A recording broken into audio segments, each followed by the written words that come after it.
All right. So there's so much that we could be doing about Kamae because Kamae are holistic.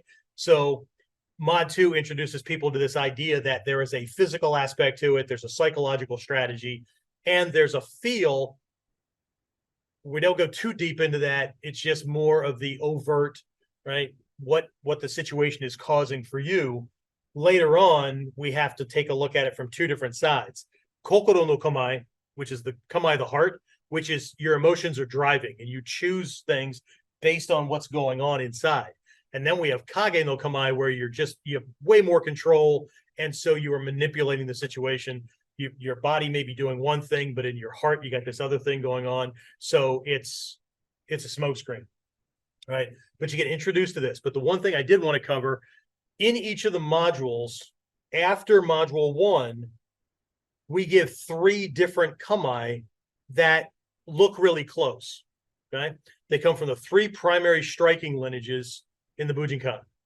One comes from the Gyoko school, one comes from the Koto school, and one comes from the Kukishinden school in every module until we hit like module 5. It might be the same, but anyway. But what they are variations on a theme, okay? So I'm going to give you an example here, right? In Koto school, we had this Seigan no Kamae, generally by everybody called Ichimonji. But the reason why we start making sure people have these different names is because Gyoko-ryu also has an Ichimonji. So every time I teach a technique, I don't want to have to keep saying, this is the Ichimonji where your arms are stretched out, or this is the Ichimonji that looks like this, or the whatever, okay? So I want you to take a look at the Kamae from the perspective of tactics. One, I want you to look at where the open windows are. Because if you don't know where the open windows are, then birds can fly in without you controlling. But if you know where they are, then 90% probability you know where things are coming because he's not going to take the hard route. He either has to move something out of his way to come or he has to go around it.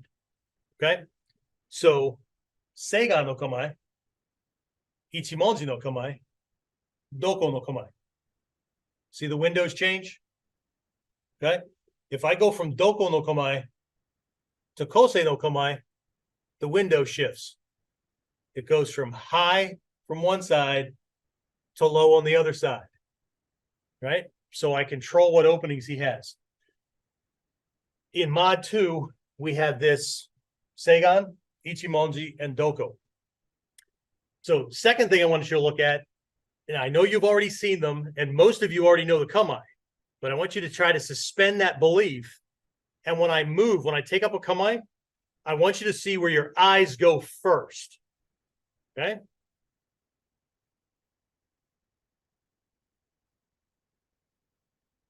This is harder if you know it, but to somebody who doesn't, this is like a magician with misdirection. Right? Unless you know this and your intellect is circumventing the process, okay?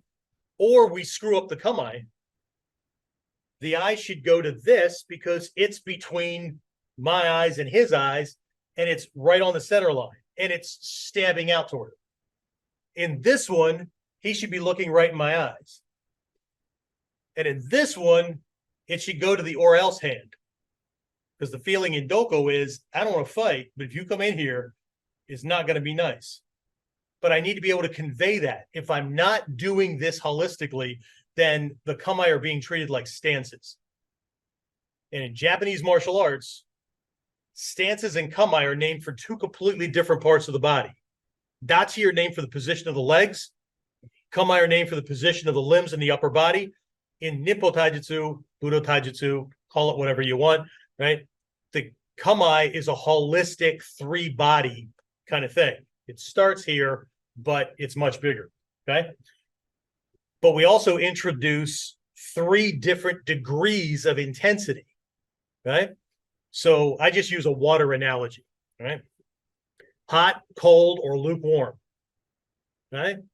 So from that Kokoro no Kamae, the heart posture or kind of presentation where the feelings are there, right? Seigan is your defensive kind of thing, right? There's this feeling in there, right? You can attack me when I say it's okay, right? You need to go through a bunch of things, right? But it's very, very defensive. So I call that cold water, right? On the opposite side of the spectrum, Jumonji from Gyokuryu, hot water. Because the feeling in Jumonji is, if you touch me, I will kill you. Right? And then the Doko no Kamae splits the difference because the leading side of my body is trying to keep them back while the rear side's going, but if you come in here, there's a problem. Right? So the more of these things that I can have going on for me, tactically, I gain more control, but he doesn't know that he's being controlled. One of the first things I learned as a white belt is that a ninja gains control long before the attacker ever realizes that he lost it. Okay, so not okay. So 3 aspects to the training, but when I'm training here, there's very specific goals, very specific understandings. When I'm training here, I need these, but I'm exploring.